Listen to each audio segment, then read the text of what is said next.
The apartment fire on Riverside Drive in Portland, Oregon wasn't supposed to happen. The building had passed its safety inspection just 3 weeks earlier, with every smoke detector tested and certified functional. But on the night of August 23rd, when faulty wiring in apartment 3B sparked a blaze that would consume 3 floors, none of those detectors went off. Not one. Because someone had systematically disabled them all.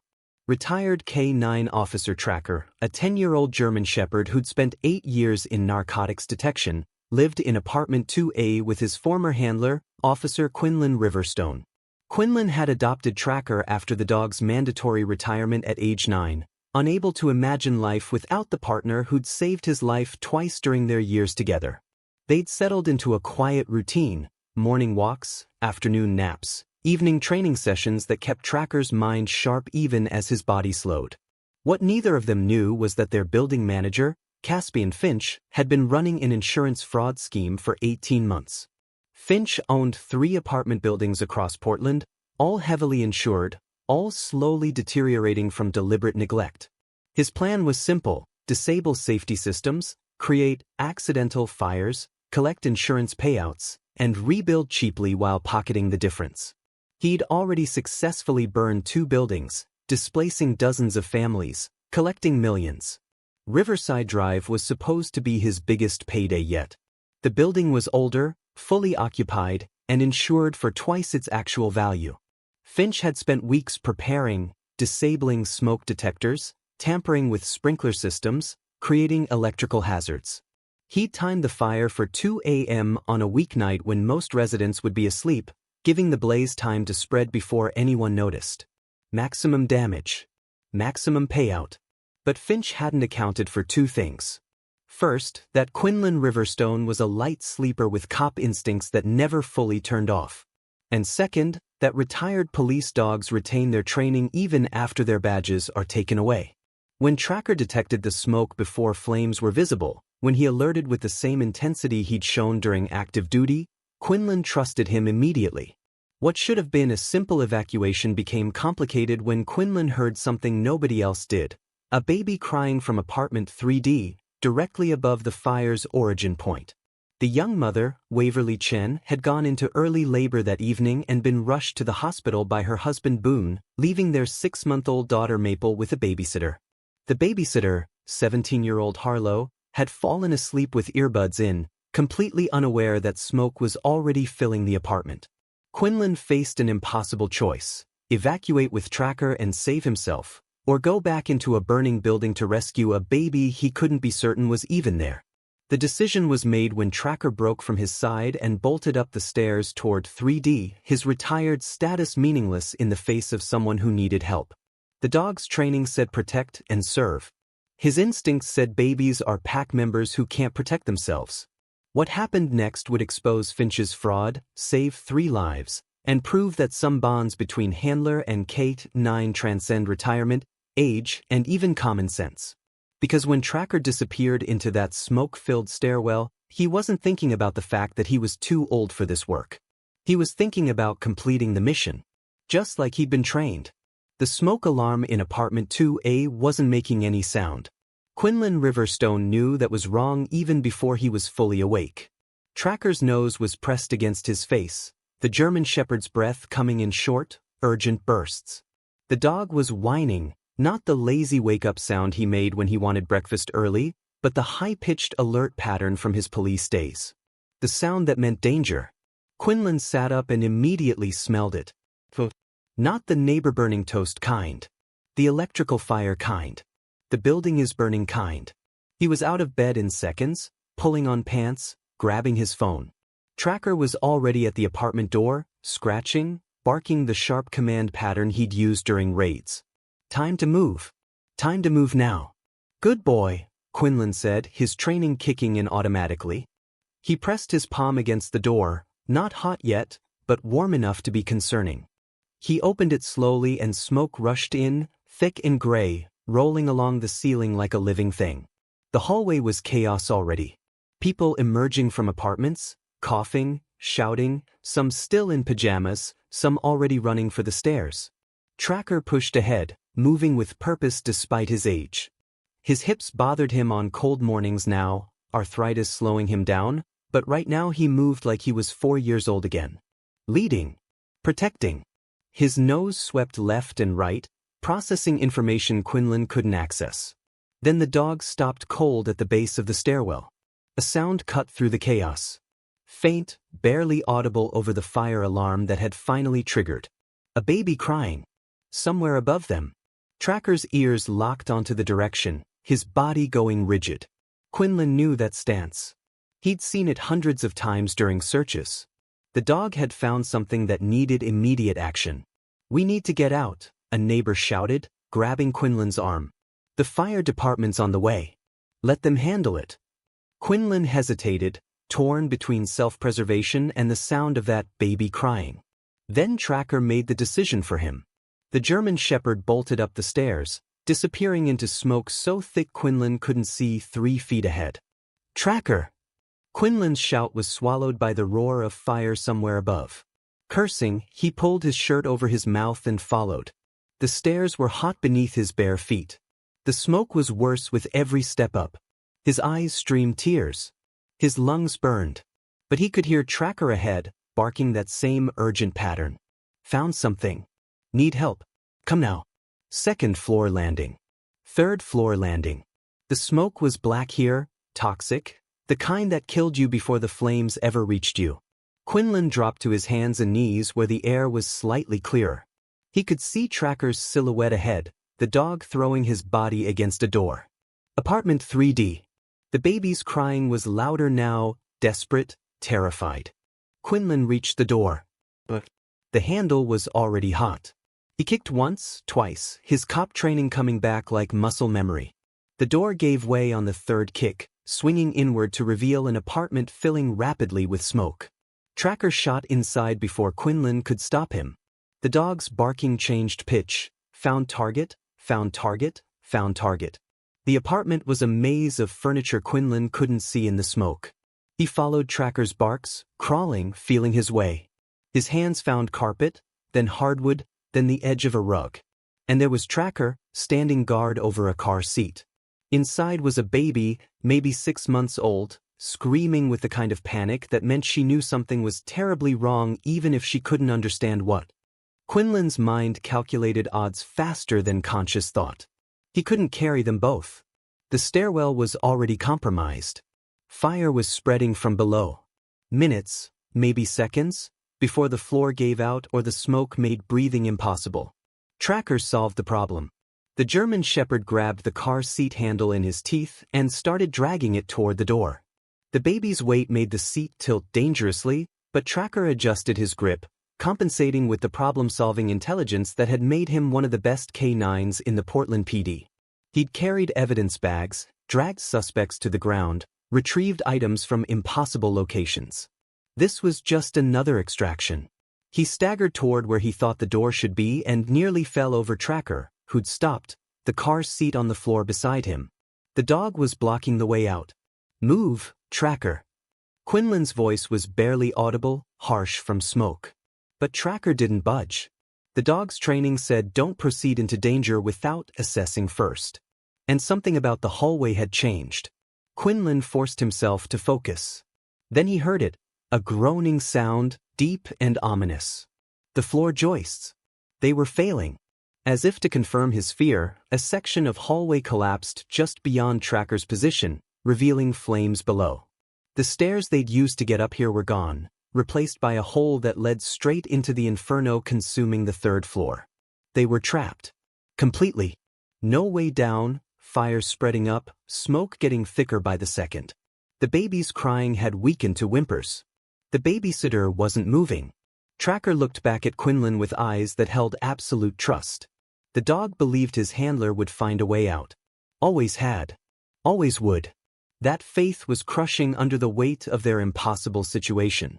Quinlan's phone buzzed. He fumbled it out of his pocket with hands that were shaking from oxygen deprivation. Text from the fire chief, Donovan Banks, who'd been Quinlan's friend for 15 years. "Where are you? Building's compromised. We can't send anyone in. Evacuate immediately." Quinlan's fingers were clumsy but he managed to type back. 3D. Baby plus teen. Stairs collapsed. The response came fast. Hold position. Do not move.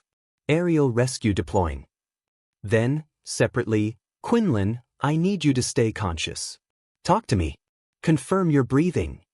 Quinlan looked at the baby, at Tracker. He typed with fingers that didn't want to work. Conscious. Tracker found them. He's still got it. 30 seconds, came the reply. Ladder positioning now. Window in 3D, south side. Can you reach? South side. Quinlan oriented himself in the smoke. The apartment's layout was standard for the building. South windows would be in the bedroom. He stumbled that direction, Tracker following with the car seat, adjusting his grip each time the baby threatened to tip. The bedroom door was closed. Quinlan kicked it open and blessed, precious fresh air rushed in. The window had shattered from heat, glass scattered across the floor.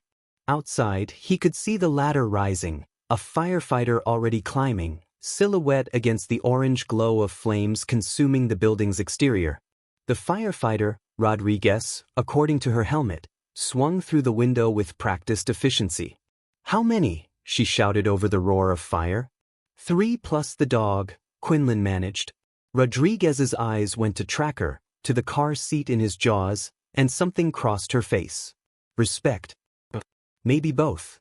Baby first, Rodriguez said, already reaching. Then the girl. Then, an explosion somewhere below cut her off. The building shuddered. Rodriguez grabbed the car seat from Tracker's mouth.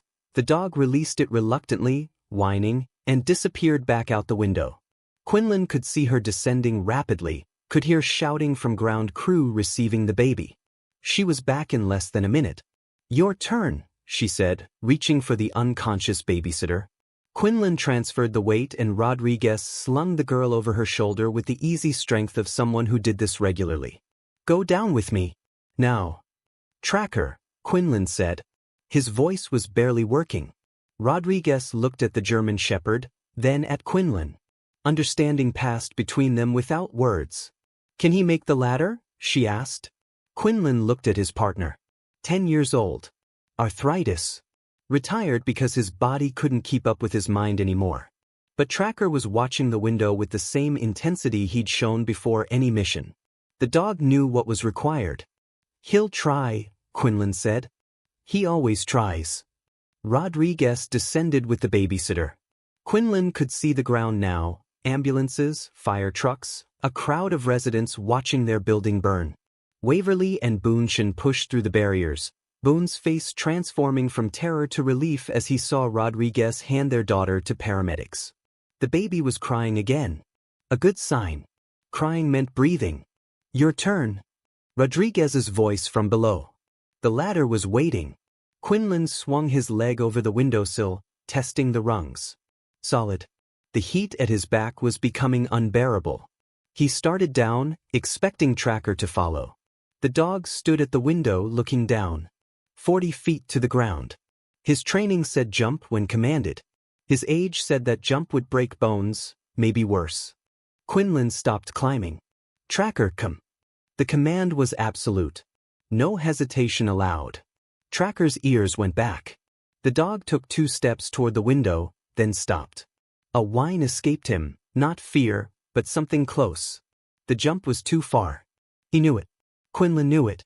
But the alternative was burning alive. I'm coming back up. Quinlan started climbing. Rodriguez's voice cut him off. Negative. Building's about to collapse. You've got 30 seconds, maybe less. As if to emphasize the point, another section of floor gave way inside the apartment. Flames shot through the gap, reaching toward Tracker. The dog scrambled back, pressed against the wall. Quinlan made his decision. He started back up the ladder. Rodriguez shouted something he didn't hear. Fire Chief Banks's voice through a megaphone. Officer Riverstone, stand down. That's an order. Quinlan kept climbing. Orders meant nothing if your partner was burning. He'd learned that during his years on the force. You don't leave people behind. You definitely don't leave your dog behind. He reached the window just as the bedroom floor started collapsing. Tracker was backed into the corner, surrounded by spreading fire. Their eyes met across the flames. Quinlan saw acceptance there. The dog thought this was the end. Thought he'd failed his last mission. That belief was unacceptable. Quinlan grabbed a blanket from the bed, still intact, somehow, and threw it over the flames, creating a momentary path. Tracker! Come now! The command cut through everything else. Tracker had been obeying that voice for 10 years. Muscle memory overrode fear. The dog ran, leaping the flaming gap, paws hitting the blanket, then the solid floor, then launching himself at Quinlan with the momentum of his charge. They went backward out the window together, Quinlan's arms locked around 70 pounds of German Shepherd, both of them falling in a tangle toward the ladder that suddenly seemed impossibly narrow and far away. Quinlan's back hit the ladder railings hard enough to knock the breath from his lungs. His hands scrabbled for purchase, found a rung, held. Tracker's claws scratched against metal, found grip, held. They clung there for a breathless second, 40 feet up, the building exploding into full conflagration behind them. Then Quinlan started down, one hand on the ladder, one arm locked around Tracker, who'd gone completely still, trusting his handler to get them both to safety. Rodriguez met them halfway, helping guide Tracker's weight, supporting Quinlan when his strength finally gave out. Ground crew caught them at the bottom, hands everywhere, pulling them away from the building. Quinlan's legs gave out. He collapsed to the pavement, Tracker pressed against his side, both of them coughing, both blackened with smoke and soot. Paramedics swarmed them. Oxygen masks. Questions Quinlan couldn't quite process. The world was spinning, sounds muffled, vision blurring. Then Waverly Chen was there, her baby clutched to her chest, tears streaming down her face. You saved her. Oh God, you saved my baby. She was sobbing so hard she could barely speak. The babysitter called us, said she fell asleep, woke up to smoke, couldn't reach Maple's room. Her voice broke completely. Quinlan tried to speak but only coughed. Tracker shifted beside him, pressing closer.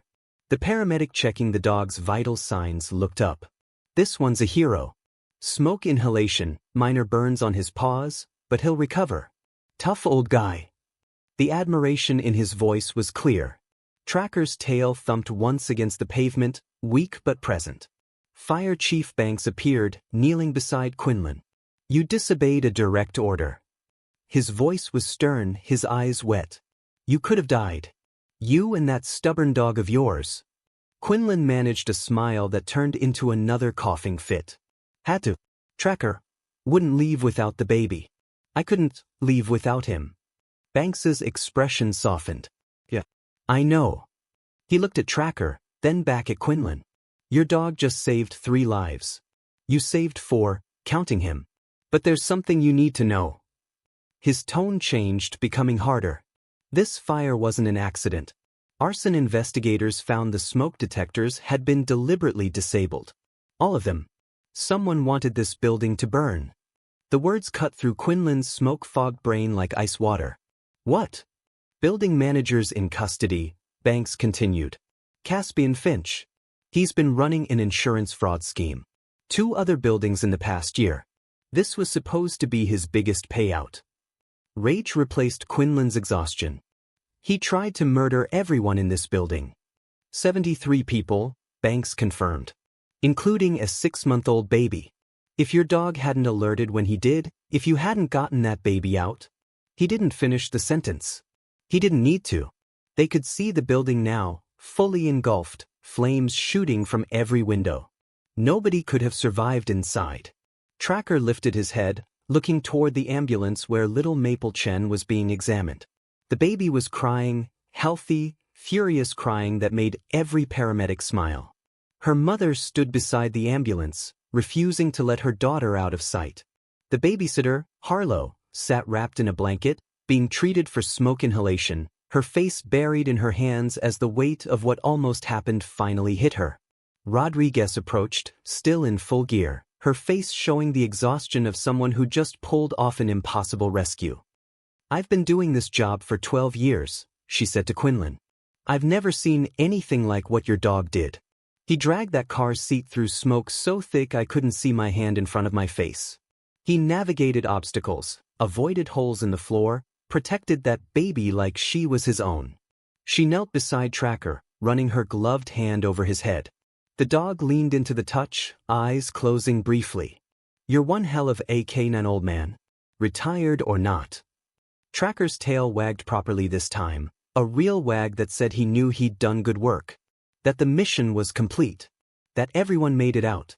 The media arrived as ambulances were transporting the injured. News vans, cameras, reporters shouting questions. Fire Chief Banks positioned himself between them and Quinlan, creating a barrier. "No interviews tonight. Everyone needs medical attention and rest. We'll have a statement tomorrow." But one reporter's question cut through anyway. "Is it true a retired police dog saved a baby from the fire?" Banks looked at Tracker, then at Quinlan. "Yeah. It's true. K9 Tracker, 10 years old, 8 years of service to Portland PD. He detected the fire before alarms went off, led his handler to trapped civilians, and personally evacuated an infant under conditions that would have killed most trained rescue dogs half his age. He's a hero. They both are." Cameras flashed. Tracker pressed closer to Quinlan, uncomfortable with the attention. The paramedic checking Quinlan's lungs intervened. "That's enough. We're transporting both of them to the hospital now. The dog needs a vet, and his handler needs oxygen therapy and observation for smoke inhalation." They were loaded into separate ambulances, Tracker to the 24-hour emergency vet clinic, Quinlan to Portland General. At the hospital, Quinlan refused treatment until someone confirmed Tracker's status. The veterinarian, Dr. Saskia Northwood, called personally. "He's stable. Burns are superficial, lungs are clear enough considering what he breathed. I'm keeping him overnight for observation, but he'll make a full recovery. You raised one tough dog, Officer Riverstone." Quinlan's chest unclenched for the first time since the building started burning. "Can I see him?" "Tomorrow. You both need rest." Dr. Northwood's voice gentled. "For what it's worth, I've treated canines for 15 years. What your dog did tonight, elderly, retired, in conditions that would challenge active-duty police dogs, that's extraordinary. He's something special." Quinlan was released the next morning with instructions to rest and return if breathing problems developed. The first thing he did was go to the vet clinic. Tracker was waiting in a recovery kennel, an oxygen mask strapped to his muzzle, his paws wrapped in bandages. When he saw Quinlan, his whole body trembled with relief. The dog tried to stand, whining. "Easy, boy," Quinlan said, opening the kennel. Tracker pressed against him, careful of his bandaged paws, but needing the contact. They stayed like that for a long time, handler and K9, both understanding how close they'd come to losing each other. Dr. Northwood watched from the doorway, not interrupting. Some moments were too important to disturb. The investigation into Caspian Finch moved quickly. Evidence of insurance fraud was overwhelming. Disabled safety systems, tampered electrical work, a pattern across 3 buildings. But it was security footage from a neighboring building that sealed his fate. The footage showed Finch entering Riverside Drive at 1:47 a.m., carrying equipment later identified as electrical sabotage tools.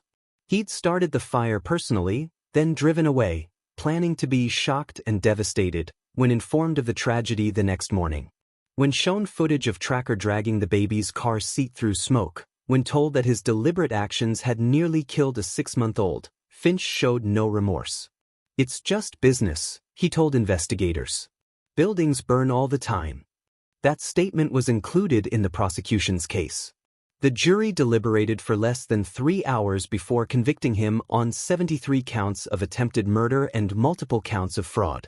Waverly and Boonchen visited Quinlan at home 2 weeks after the fire, bringing Maple in a new car seat. "We wanted to thank you," Waverly said. "Both of you." She looked at Tracker, who was resting on his dog bed, still favoring his burned paws. "I don't have words for what you did. You gave us our daughter back." She set the car seat on the floor. Maple, now alert and healthy, looked around with wide eyes. When she saw Tracker, she made a sound, not quite a laugh, not quite a babble, but something joyful. The baby reached toward the dog, tiny hands grasping. Tracker lifted his head, ears forward, and crawled carefully out of his bed. His training said babies are fragile, handle with care.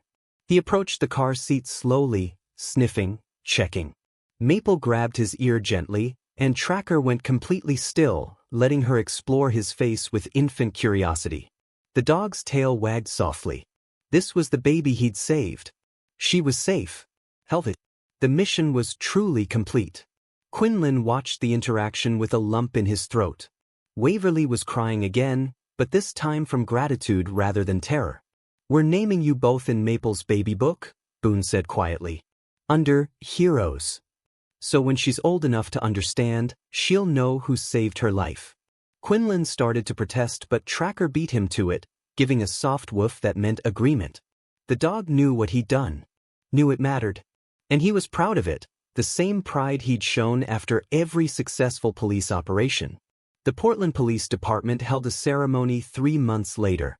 Tracker, now fully recovered except for slight scarring on his paws, sat at attention beside Quinlan in the department headquarters. Chief of Police Lennox Wainwright presented them both with medals of valor. K9 Tracker served this city with distinction for 8 years, the chief said. And on the night of August 23rd, he proved that service doesn't end with retirement. He saved 3 lives, exposed a criminal conspiracy, and reminded us all what it means to protect and serve. Tracker received a standing ovation. The dog's tail wagged uncertainly. He'd never liked crowds, but when Quinlan touched his head, he settled, understanding this recognition mattered to the pack. The ceremony was attended by everyone Tracker had saved, Waverly holding Maple, Boone standing proud beside them, and Harlow the babysitter who'd sent flowers to the vet clinic every day during Tracker's recovery. After the ceremony, Fire Chief Banks pulled Quinlan aside. The department's reconsidering its mandatory retirement policy for K9s. What Tracker did proves age doesn't diminish ability. We're looking at case-by-case evaluations instead of automatic retirement at 9 years. He smiled. Your stubborn dog might have just changed policy for every police dog in Oregon. Quinlan looked at Tracker, who was patiently allowing Maple to grab his tail while her parents took photos. He's earned his rest, Quinlan said. But he'll always be a working dog at heart. That doesn't turn off. Banks nodded. Some bonds are permanent. Handler and K9. That's one of them. 6 months after the fire, Quinlan received a letter from the governor of Oregon. Tracker was being awarded the state's Medal of Heroism, the first police dog in state history to receive the honor. The presentation would be at the state capitol with full media coverage. Quinlan almost declined. Tracker hated cameras and crowds, but Waverly Chen convinced him otherwise. People need to know what he did, she said, Maple now 10 months old and starting to walk, using Tracker's fur as support whenever she visited. They need to know that heroes come in all forms. Some wear badges. Some have 4 legs and bark. So Quinlan agreed, and on a bright spring morning he and Tracker stood in the Capitol Rotunda while the governor placed a medal around the dog's neck. The medal was engraved, "For extraordinary heroism and life-saving actions beyond the call of duty. K9 Tracker, Portland Police Department, retired. 3 lives saved through courage, intelligence, and unwavering dedication to protecting those who cannot protect themselves." Tracker sat perfectly still during the ceremony, his training holding despite the crowd, the cameras, the overwhelming attention. But when Maple Chen toddled forward, her parents had brought her to the ceremony and wrapped her small arms around Tracker's neck, the dog's composure broke. His tail wagged enthusiastically, his tongue licked her face gently, and a sound came from deep in his chest. Not quite a bark, not quite a whine.